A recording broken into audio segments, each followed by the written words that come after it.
कृष्ण कृष्ण कृष्ण हरे हरे हरे राम राम राम हरे हरे हरे कृष्ण कृष्ण कृष्ण हरे हरे हरे राम राम राम हरे हरे। जय श्री कृष्ण। समस्त प्रणाम, सत्संग प्रणाम, प्रभु जी प्रणाम। प्रणाम। जय जगन्नाथ। जय श्री राम। जय श्री राम। गुरुर्ब्रह्मा गुरुर्विष्णु गुरुर्देव महेश्वर गुरु जय जगन्नाथ। साक्षात् प्रणाम। परम ब्रह्म तस्मै श्री गुरवे नमः। जय जगन्नाथ। श्रीमद् भगवद गीता षष्ठ अध्याय तृतीय श्लोक अनुवाद शुभलक्ष्मी माता जी देखिए। प्रणाम। शुभलक्ष्मी माता जी प्रणाम। जय जगन्नाथ। जय जगन्नाथ। जय जगन्नाथ। आरुरुक्षोर्मुनेर्योगं कर्म कारणमुच्यते योगारूढस्य तस्यैव समं कारणमुच्यते। अनुवाद। प्रभु जी प्रणाम। प्रणाम। ଅଷ୍ଟାଙ୍ଗ ଯୋଗ ସାଧନା କରିବାକୁ ଯେ ଆରମ୍ଭ କରିଛି ତାହା ପାଇଁ କର୍ମ ହେଉଛି ମାଧ୍ୟମ ଏବଂ ଯେ ଯୋଗାବସ୍ଥା ପ୍ରାପ୍ତ ହୋଇଛି ତାହା ପାଇଁ ସମସ୍ତ ପ୍ରକାର ଭୌତିକ କର୍ମକୁ ବନ୍ଦ କରିବା ମାଧ୍ୟମ ଅଟେ ବୋଲି କୁହାଯାଏ। ଭାବାର୍ଥ ଭଗବାନଙ୍କ ସହ ସଂଯୋଗ ସ୍ଥାପନ କରିବା ବିଧିକୁ ଯୋଗ କୁହାଯାଏ। ଏହାକୁ ଏକ ସିଡ଼ି ସହ ତୁଳନା କରାଯାଇପାରେ। ସିଡ଼ିରେ ଚଢ଼ି ଲୋକ ଯେପରି ଅଗ୍ରଭାଗକୁ ଯାଏ ଠିକ୍ ସେହିପରି ଏ ଯୋଗ ବିଧି ଅଭ୍ୟାସ କରି ବ୍ୟକ୍ତି କ୍ରମଶଃ ଆତ୍ମାନୁଭୂତି ଲାଭର ଶେଷ ସ୍ତରକୁ ଯାଏ। ଏହି ସିଡ଼ି ବ୍ୟକ୍ତିର ସର୍ବନିମ୍ନ ଭୌତିକ ସ୍ଥିତିରୁ ଆରମ୍ଭ ହୁଏ ଏବଂ କ୍ରମଶଃ ବିଶୁଦ୍ଧ ଦିବ୍ୟ ଜୀବନ ମାର୍ଗରେ ଗତି କରି ପୂର୍ଣ୍ଣ ଆତ୍ମାନୁଭୂତି ଲାଭରେ ପର୍ଯ୍ୟବେସିତ ହୁଏ। ବିଭିନ୍ନ ଉନ୍ନତି ଅନୁଯାୟୀ ଏ ସିଡ଼ିର ବିଭିନ୍ନ ଅଂଶକୁ ବିଭିନ୍ନ ନାମ ଦିଆଯାଇଅଛି, କିନ୍ତୁ ସ୍ଥୂଳତଃ ଏ ସମଗ୍ର ସିଡ଼ିକୁ ଯୋଗ କୁହାଯାଏ ଏବଂ ଏହାକୁ ସାଧାରଣତଃ ତିନି ଭାଗରେ ବିଭକ୍ତ କରାଯାଏ ତଥା ଜ୍ଞାନ ଯୋଗ, ଧ୍ୟାନ ଯୋଗ ଏବଂ ଭକ୍ତି ଯୋଗ। ସିଡ଼ିର ମୂଳ ଦେଶକୁ ବା ଆରମ୍ଭକୁ ଯୋଗରୁ ରୁରୁକ୍ଷୁ ସ୍ତର ଏବଂ ଏହାର ସର୍ବୋଚ୍ଚ ସ୍ତରକୁ ଯୋଗାରୂଢ଼ ସ୍ତର ବୋଲି କୁହାଯାଏ। ଏହି ଅଷ୍ଟାଙ୍ଗ ଯୋଗ ବିଧି ସାଧନା ଯେ ଆରମ୍ଭ କରେ ସେ ଯେ ପ୍ରଥମେ ବିଧି ବିଧାନ ଅନୁଯାୟୀ ବିଭିନ୍ନ ପ୍ରକାର ଆସନ ଅଭ୍ୟାସ କରେ ଏବଂ କ୍ରମଶଃ ସେହି ଅଭ୍ୟାସ ବଳରେ ସେ ଧ୍ୟାନାବସ୍ଥା ପ୍ରାପ୍ତ ହୁଏ। ସାଧକ ଯେଉଁ ଯୌଗିକ ଆସନ ଏ ଯୋଗ ମାର୍ଗରେ ଅଭ୍ୟାସ କରେ ତାହା ଅଳ୍ପ ବହୁତ ଶାରୀରିକ କ୍ରିୟା ଅଟେ।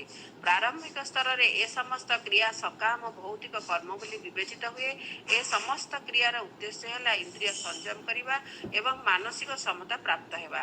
ଯେତେବେଳେ ବ୍ୟକ୍ତି ଧ୍ୟାନ କରିବାକୁ ଅଭ୍ୟାସ କରି ଧ୍ୟାନାବସ୍ଥା ପ୍ରାପ୍ତ ହୋଇଯାଏ ସେତେବେଳେ ତାର ସମସ୍ତ ବିକ୍ଷିପ୍ତ ମାନସିକ କ୍ରିୟା ବନ୍ଦ ହୋଇଯାଏ।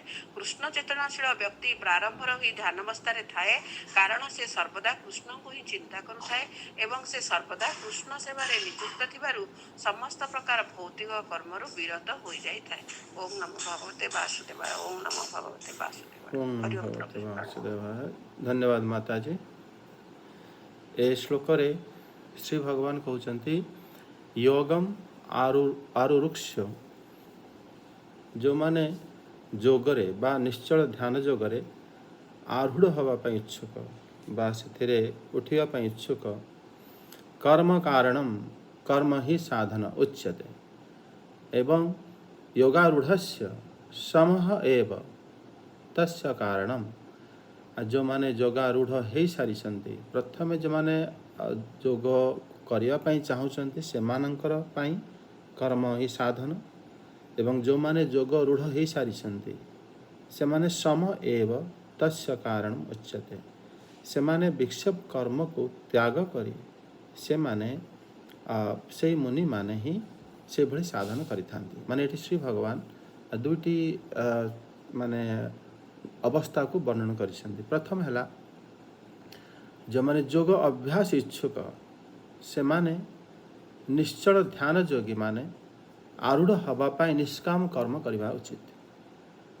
जोगी हवापाई हेले जोगी कौन पाई हवा आमे पूर्व श्लोक ए विषय चर्चा करिसेंती कारण सेटा होछि सर्वश्रेष्ठ अवस्था ये जगत रो आमे माने उद्धार हवापाई आउ सेटपाई श्री भगवान कहउछन जो माने इच्छुक से माने आरूढ़ हवापाई निष्काम कर्म करवा उचित। कारण ये निष्काम कर्म माने आमर निष्काम कर्म आमको चेतना शुद्ध करिथा। एक कथा श्री विश्वनाथ चक्रवर्ती ठाकुर तांकर टीकारे कहउछन्ति, माने से कहउछन्ति कि मुनिर योग अभ्यासीन योगम निश्चल ध्यान योगम मरुभूमि इच्छता।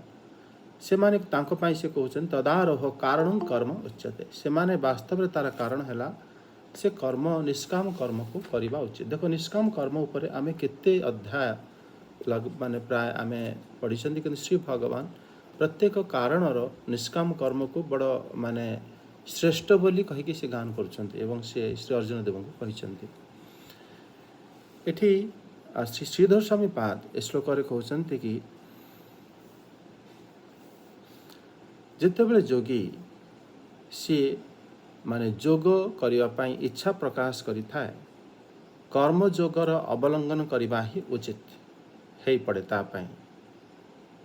एथिपाई यार विधि अविधि श्री भगवान आरुरुक्ष शब्द द्वारा ए श्लोक आरंभ करी से कहउछन्ति ज्ञान हो बा जोग इच्छुक पुरुष सेतिप्राई से कौन करिवा उचित कर्म जोग को त्याग करिवा उचित नुह।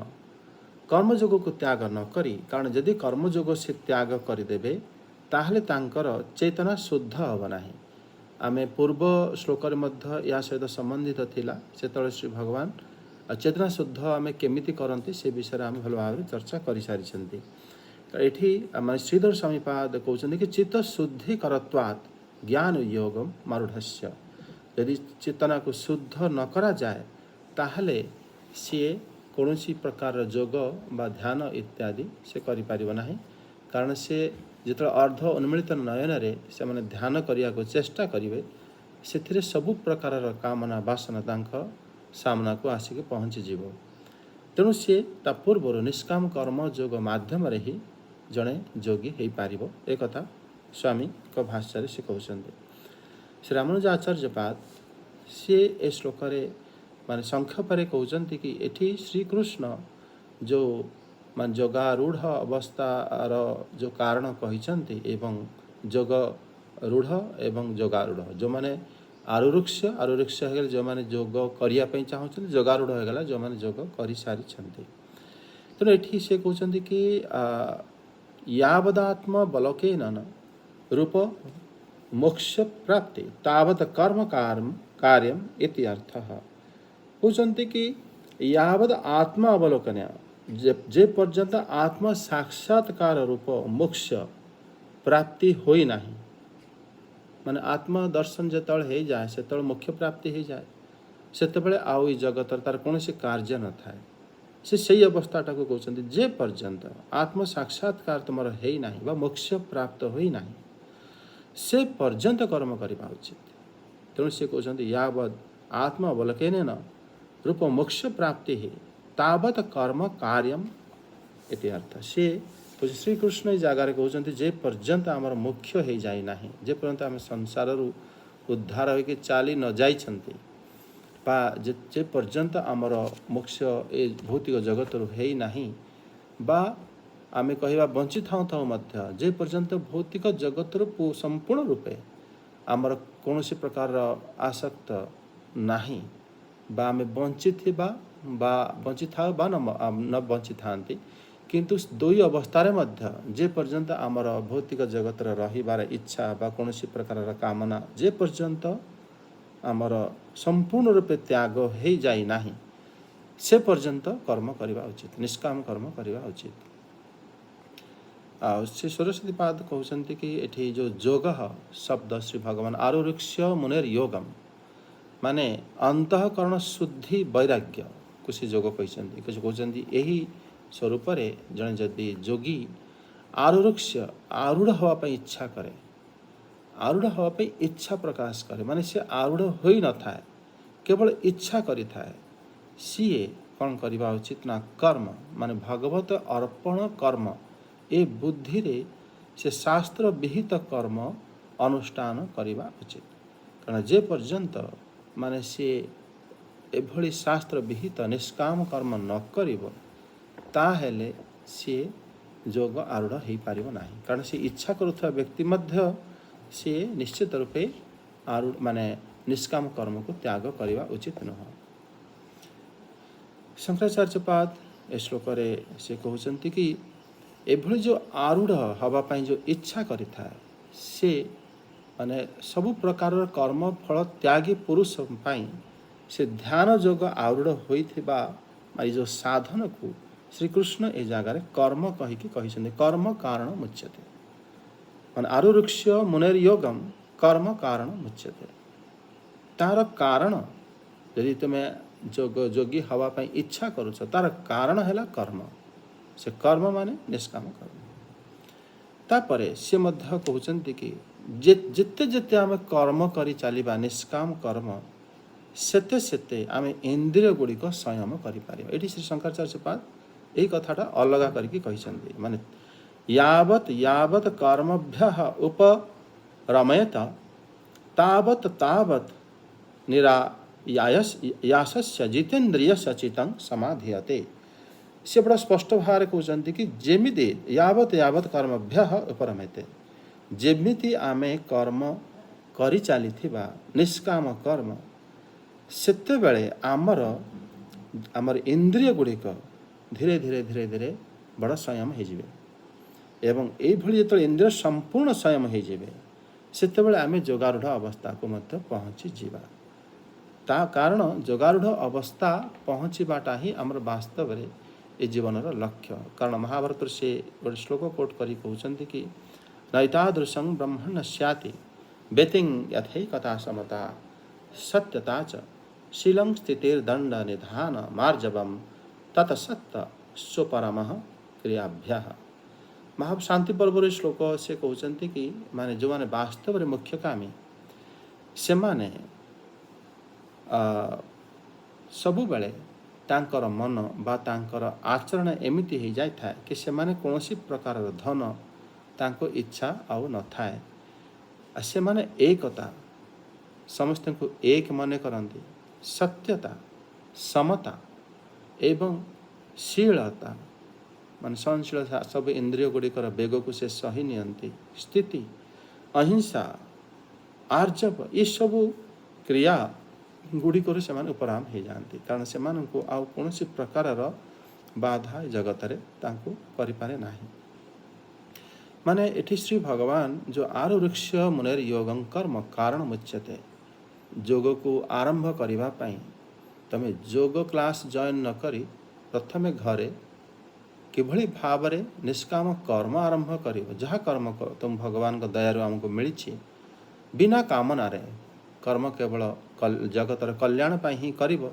ताहले कारण जोगर कारण है कर्म श्री भगवान कहते पुणी कहते जोगारूढ़ तसेव समः कारण मुच्यते सेते बेले कर्म जिते बेले त्याग हुए से कौन पाई त्याग हुए एक कथा ए जगार शंकराचार्यपाद कहते जमिति जमिति आम निष्काम कर्म करी चलिबा सेमिति सेमिति आमर इंद्रिय गुड़िक दमन हो जाए जार इंद्रिय काम क्रोध लोभ ये सब आमर शत्रु गुड़िक मध्य दमन हो जाए निष्काम कर्म करी करी जिते आमर एभली अवस्था आसीज सेतबेले जाई वास्तव में आम पुणी आपे आपे कर्म सब प्रकार उपरत आमर आसीज से सम माने से समान अवस्था से समय मनर स्थिति आसी जाए से माने ही वास्तव में मुख्य हवापाई अधिकारी हो जाती मोक्ष हो जाती बंची था तो मध्य से मोक्ष हो जाती एक कथा मध्य पूर्व श्लोक आम मैंने पूर्व अध्याय जानी तेणु ये श्री भगवान आरुरुक्ष मुनेर योगम वास्तव जो माने ये जगतरु